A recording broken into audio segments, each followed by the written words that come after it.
Welcome to TimSold Talks. Join us as we dive into all things real estate, talk about business, food, cars, and much more with industry experts. Dream it, believe it, achieve it.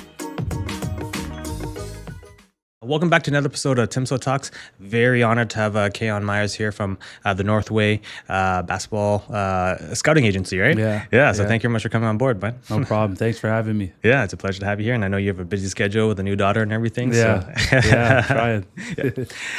Okay, so keeping in tradition with our show, we have some delicacies here for us to try. And this one's from Chocolat, sponsored by them. Amazing pastries. From what I'm told, we have a Malka pillow, a Crawfin, Danish, some apple turners. So please, help yourself, man. What would you like to try? It's a good question. Yeah. Maybe the apple turners. Yeah? Those are really big. Yeah. Oh, those are big too. These are just as big. So take the whole one, man. Take the whole one. I'll probably take this then. Okay, the crop. So thank you very much, sponsors. We always enjoy having sponsors and having food for us to enjoy. I'll probably try mocha pillow, they call it. So it's like a chocolate croissant, right? So bon appetit, man. Give it a try. Yeah, I knew this would be good. Yeah? Yeah. It's got a creme brulee filling, I think. Thanks That's a right lot, there. man. You know, while you're eating in mouthfuls, we asked you a few questions. What is the Northway about? Can you help explain to our audience what the whole business is about?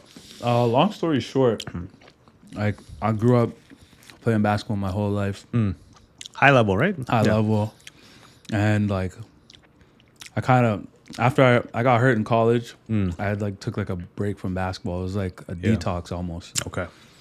And COVID came, and I was like, okay, well, at some point I want to work in basketball. So what can I do? Yeah. So we would put together these outdoor runs, and we actually had an NBA player come out.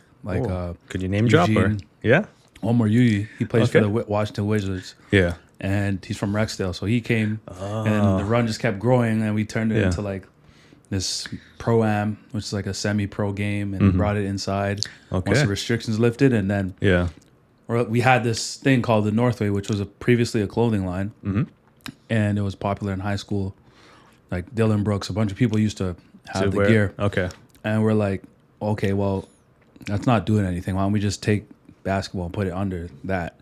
So then that's how kind of the Northway came about. Yeah. And we were like, okay, we're going to focus on building Canadian basketball that way. Okay, wow. Yeah. So tell us where we are today now. What does Northway stand for? What do they do? What are the business lines that you guys operate? Yeah, so I listened to a lot of Gary Vee starting out because I was like, I don't know what to do with business. And it was a lot of trial and error. Yeah. So now it's like, okay, the more I went on, especially with social media, we would get a bunch of coaches following us. Kentucky would be following us. Okay, wow. Townsend, just so many, University of Buffalo, and it's like, I'm not looking for this, but the market tells you what it needs, right? So they need to know who the best talent is. Oh, okay. Prospects for them, right? Exactly. Yeah. So I'm like, okay, well, why are they following us? And then it's like, okay, they're following us for this information. Oh, because it was just we were just random social stuff, right? So we started with 3-4 coaches. Now we're at 40-something coaches. Wow. These are D1 school or D1 schools. Yeah, college school. College coaches. Schools. We had NBA scouts following us too. So wow. We were like, okay, let's put together a real platform, which is what we've been kind of building, solidifying and building now. Yeah. Hard launching in the fall. It's just a database of the best players and Canadian high school players, high school right? prospects. Yeah. And just make it easier for these coaches. And so it's an agency, you're a scouting agency for coaches, for schools, for scouts.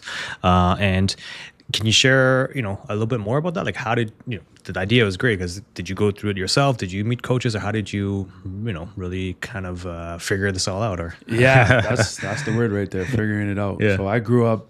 There wasn't social media when I was playing. Yeah. But everyone knew about Rivals or ESPN's Top 100, and I was like, well, what is that?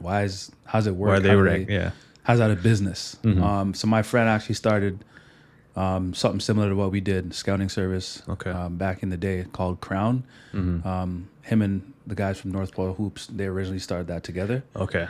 And then So he kind of gave me like the ins and outs of, okay, you need a website. Yeah. You need to build a database behind the website. Yeah. And just how you get coaches to sign up. After that, it's on you. Yeah. Okay. So how big is the database now? How many kids are you currently ranking or scouting or profiling? So for this year, top 25, we go Yeah. by class. Okay. What we're trying to do is class of 2025. We're doing a top 100. Yeah. So every year we try and get the database of 100 of the best kids in Canada. Yeah. Because the reality is, as you know, like numbers wise, only 1% of kids who play basketball are going to play NCAA basketball. Yeah. So very slim chances, but Yeah. to get that chance, you need to be profiled. You need to Exactly. be showcased. You need to be on people's radars, right? Mm-hmm. Yeah. So, with that being said, like how you go across Canada, Ontario, or how do you So profile the kids? right now we haven't traveled really, but because I used to play, I have connections everywhere. So people would be like, hey, here's some film. Check out this kid. Yeah. So I don't really have to leave my house right now. That's just the blessing of, network and social media. Yeah. Oh, okay. Yeah. And so is that how to get on the radar for your scouting reports, like to send you clips, or how can our audience, if they're interested, they know they have a child or themselves want to be showcased, how would they be profiled? I'd say the best thing is definitely send us some clips, and then because with clips you could get an idea of like how good the kid is. Yeah. But game film tells the whole story. Okay. So just to start, like, hey, this is so and so. Can you take a look at it? Yeah. And send you the whole game clip, or like Just a small clip, and then it's like because you could tell like right away, right? Like like what their skill level's at, and then based on that, it's like, okay, this is worth a deeper look. Okay. Right. Yeah, and then you'll probably you and your team will reach out and kind of, hey, when you guys playing next or something like that. Or, Yeah. Okay.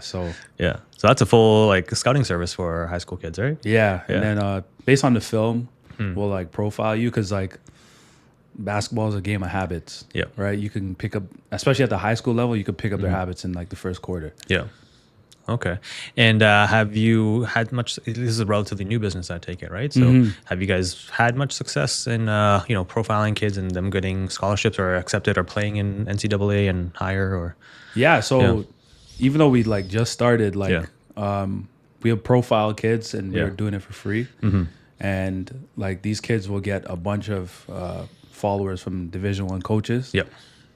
Conversations would start, and some kids even got offers from that. Nice. Yeah. So it's already working. It's like Before we knew what we were doing, it was kind of like it was working. So, amazing. Yeah. So how many kids do you have in your database right now, or in your profile database? Like, right now we finished about 40 profiles. Ooh, okay. So like 60 more to go. Yeah. And it's fun. And you're the ones kind of like studying them and writing about them, or like a team behind them, and like how you highlight them, right? And yeah.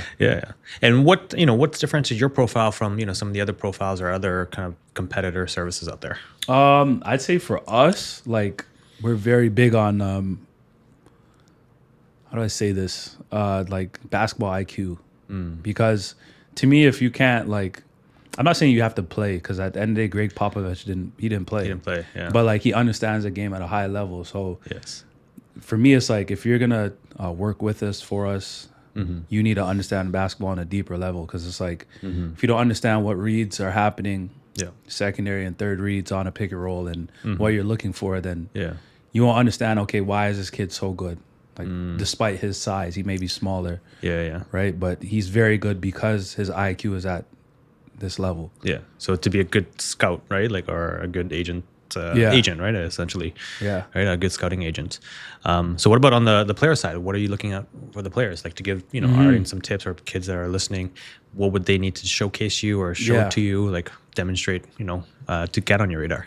So I would say it varies. So I'll just like give you like 3 quick examples. So I was like a guard, like a small guard, like Chris Paul or something. Because you're smaller, you're gonna have to be what they call a dog or scrappy, whatever. Gotta hustle, all that. You gotta be able to defend, hire bigger players. You gotta have a high IQ, and you gotta be able to shoot the ball and have a handle. So shooting the ball allows you, despite your size, to extend the defense. Yeah. Right. So At the next level, they're looking for 2 things that you excel at a high level, minimum 2. Yeah. So that would be for like a point guard, and then for like a wing player, like because they're built, they love 3-and-D guys. If you could shoot the ball, you could defend. Yeah. Or even if you could just defend and rebound. Yeah. You're 6'5", 6'6", 6'7", Yeah. wing. You're good. Yeah, you're gonna scholarship. And then like for bigs, you gotta have a high motor. Okay. Right? You gotta have a high motor. Yeah. You gotta be able to shoot the ball. Yeah. If you can't shoot the ball, can you defend? Yeah.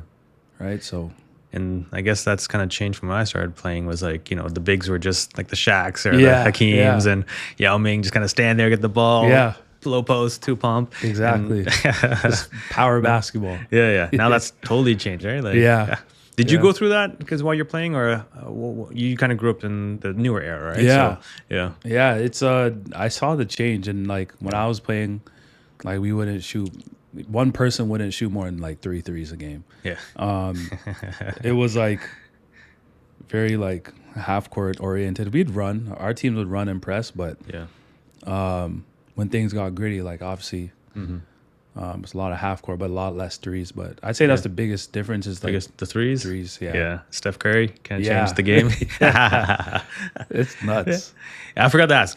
Which team did you play for, or which school did you? Like which level? Prep school, high school? Yeah, all the like shout outs. If you want to give them shout outs. Yeah. So I actually grew up playing for Mississauga Monarchs for rep. Okay. We did really well. We had like 3 provincial championships. Nice. Nick Stauskas, Wells Davis, a lot of like high level guys. Yeah. We went to Loyola together as well. Okay. And then ended up going to the States, playing at Boston Trinity Academy. Okay. It's like a small Christian prep school, and Yeah. that was one of the best experiences ever because I got to play against a number of NBA players. Wow. Get a lot of exposure. Yeah. And then because I didn't take school seriously, unfortunately, I wasn't able to secure any of the scholarships. And then I went to Cape Breton in Nova Scotia, but I also played with some great guys over there as well and learned a lot. Anyone we know or anyone? Nah, Okay. but he was on his trajectory to go to the NBA. So he had like Slam Magazine do a story on him. His name was Jimmy Dorsey. Jimmy Dorsey. Okay. He was supposed to go to Syracuse, Yeah. but he didn't take care of things. Okay. Yeah. So with that, any words of advice for our listeners, like about stay in school and stay in school, practice delayed gratification, and yeah. have a good circle. Listen to your parents. Mm-hmm. And marks, right? Obviously, very important, right? If you want that scholarship, which I think a lot of your target demographic, the high school kids, like they all think just as long as you can hoop, you can get a scholarship. But coaches look for variety of factors, right? Like and it's like if you're not, it's sad to say, if you're not LeBron James, like they're not going to give you a pass on your schoolwork. Yeah, right. Some guys can slip through because their talent is extraordinary, but well, he even skipped school, right? Yeah, he didn't skip school. He didn't go. So just take school seriously. Yeah, it's so important, right? Because like if basketball career works out great, right? But if it doesn't, or even after basketball, you still need to have acumen to deal with life, right? Like, exactly, man. That's the biggest thing is like the life after basketball. You see a lot of guys now. Yeah, I notice it like when their career is over, whatever level it may be, they're struggling to find who they are. Right? Yeah. What to do afterwards, right? And and if they didn't have an education to fall back on or to help them make decisions afterwards, right? It's very unforgiving. Yeah. Oh, seriously, life is tough. Yeah, life is tough. Life is tough. Yeah. All right. So speaking, about life and some of the challenges what are some of the challenges you face as a scout then? Right now, I'd say it's just more so like balancing family and basketball. Yeah. Just because obviously having a daughter, brand having new, a wife. congratulations. So you don't want to, like for me personally, like basketball is always easy because I love it. I'll blindly spend a whole day in a gym. Yeah. Or playing or watching? Okay. Watching or even playing, at my house just doing scouting reports and my wife would be like, what are you working on? So I gotta I think that's the biggest challenge is balancing, right? Yeah. And that's a juggle I think all of us will have to have, like whether you're in school or working or in your careers, you always have life to compete against your priorities, right? So learning how to manage all that is a testament to a true a success in life, not just Yeah. in basketball, right? So Facts. Yeah, it's true. okay, so you started this a few years ago. Obviously tremendous success. Where do you see yourself kind of going, and what do you want to accomplish in the next few years? Yeah, I'm trying to scale as much as scale. possible. Yeah, I have a lot of staple events. I look to a lot of American companies like Slam and Complex, and I'd say like Rivals. So like just having the brand recognition nationally, not just in Canada but in down south. America, maybe even Europe, being taken seriously. Yeah. So just trying to figure out, okay, how do we get in front of these other markets? Yeah, I mean, because obviously Canadian basketball has had such a tremendous growth in the last 20 years. All thanks to, I guess, the Raptors Yeah. and Vince Carter and a bunch of the very famous superstars that we've kind of played here. How's that scene kind of changed? Can you talk about a bit about that? Like The basketball scenes and yeah. I'd say it's grown a lot. Yeah. It's grown like tremendously. Like especially since the Raptors won, because like Vince Carter had an effect on guys like Corey Joseph, Tristan Thompson, RJ Barrett, but Kawhi Leonard and these guys, I feel like they've set a whole new generation. It's like where every gym is packed now. Like it used to be easy to get in to a basketball court, to be empty, but nowadays it's like it's full all the time. Yeah, they had a big cultural influence in terms of the popularity, the explosion, the acceptance, and the popular. I think in terms of like kids sports and development as well. Can you speak to some of that, or like seeing the explosion of number of rep teams and elite teams and? So like when I was growing up, it was like there was like 4 main teams you would play for. This would be like AAU, so it was like CIA Bounce. They had like Andrew Wiggins, Anthony Bennett, guys like that. Grassroots. They had Corey Joseph, Nick Stauskas, Tristan Thompson. And then UPlay was on the rise. It was coming. But it wasn't anything too much past that. And Northern Kings as well. Northern Kings, And then like now it's like there's a bunch of teams. You could get an offer playing for this team who's not a shoe sponsor team. Oh, right. Okay. Yeah. But I think it's good because it forces people to raise the bar, and then there's 2 sides to it. Right, like saturation and quality versus quantity. Because now it seems like there's so many teams, like and everyone calls them an AAU or tribal team, but the quality isn't really there, right? So you gotta do your homework. Your homework. Do your due diligence. So they promise a lot. But you gotta see for yourself. But I guess it comes with both, right? Like you just can't have like a few limited teams and expect the explosion of the sport, right? It's like through having multiple organizations and all these different arenas to play in and showcases that you really do get the general adoptance, right, of the sport. So I think it comes hand in hand, right? Like the popularity grows, more teams are going to come, but like to your point, you can really do your due diligence in finding the right team for your child or the right level of club, right? So, and so staying ahead of the curve of your competitors, I think you're doing a great job in terms of profiling and being one of the first to kind of create this agency, right? And how has tech? You mentioned a bit about the videos, but has additional tech kind of helped? Help your profile scouting? I'd say there's like analytics now, like things like there's a platform that has all the analytics. It's called Synergy. Okay. So like, and I'll have a clip up a lot of the games.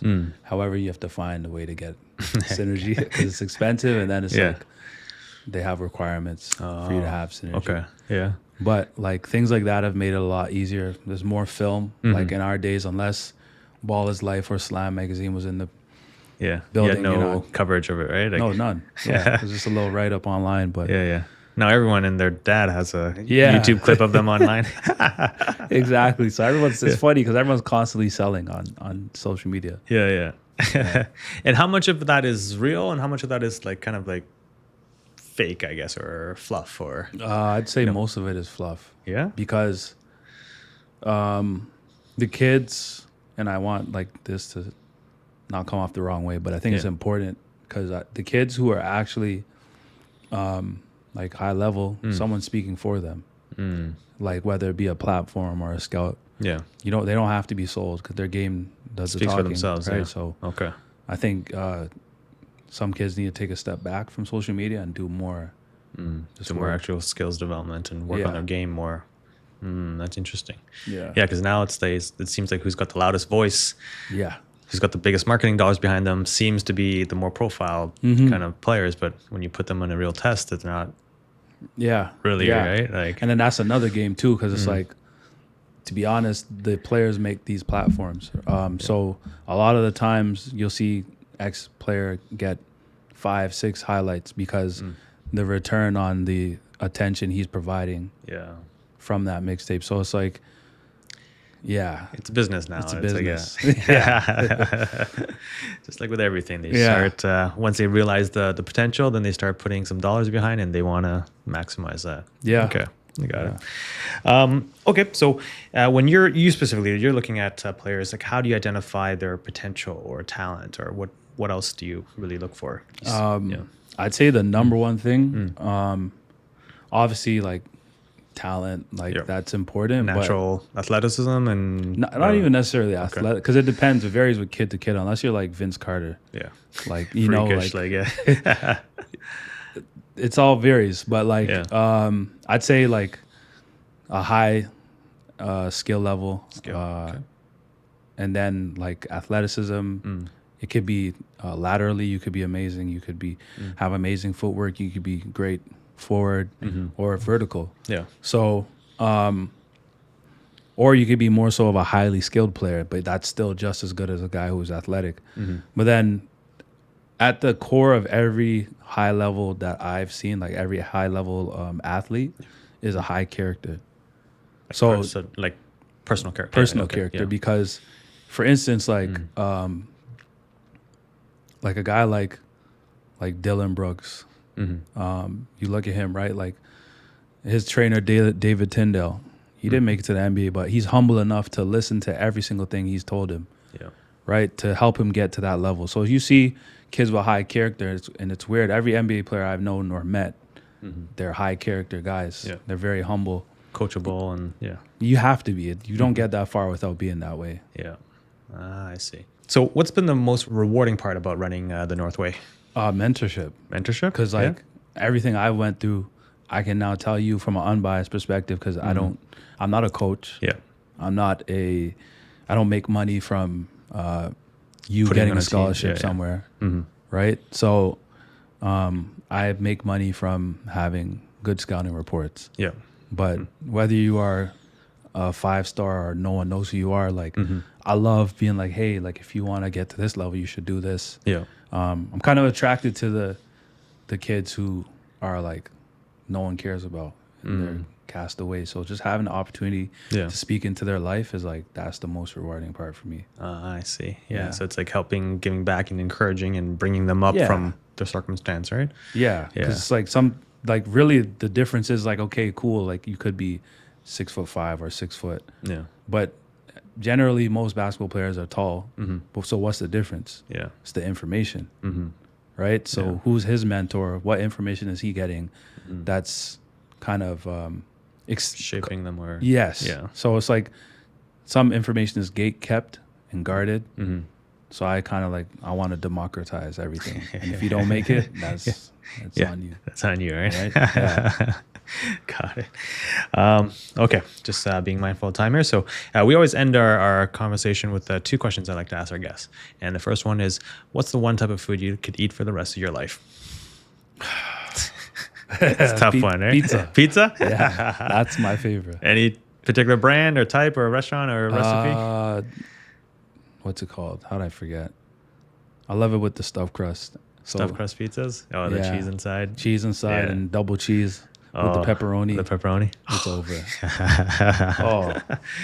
Any particular restaurant or franchise? Pizza Hut. Pizza Hut? Yeah. Okay, the stuffed crust pizza from Pizza Hut. Yeah, nice. I gotta eat it like once every 3 months. Gotta watch the weight. Right? Yeah. Yeah, because good choice. Okay, so what's the one feature you'd like to have in your dream house? Could it be a thing? Anything. Panamera Porsche. So you just want the car, not the house. I want a nice house, but like just to have like I guess like a garage, like a 2-door, two. Yeah. Whatever. High garage, fits a few cars in there. Yeah. That'd be cool. All right. That's not too hard to find. I think I can find you a few listings. Yeah. All right. Okay, so that pretty much wraps up this week's episode of TimSold Talks. Thank you very much, Kayon, for coming on and sharing your experience. Amazing success you've had. So, we should continue. I want to see more of your platform and more exposure, and hope you reach, your goals. So thank you very much for coming and sharing that with us. Where can our friends find you if they wanted to reach out to you?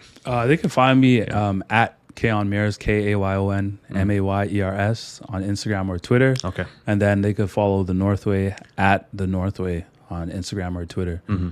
Awesome. Yeah, we'll also put some links down below and tag you guys once we post this out. So thank you very much. If you enjoyed today's episode and looking to buy, sell, and invest in real estate, you know who to call. Give us a like, follow us, and we'll do the rest for you. Thank you very much for listening. You remember, guys, if you can dream it, believe it, you can achieve it. It's a beautiful day at Homes. Thank you very much for listening. Hi, I'm Tim Kern, and I proudly lead the TimSold team. We're voted as one of the top 3 brokerages in Markham, and we will sell your house fast and for top dollar with the least amount of hassle, or we guarantee to buy it. Call us today and start packing.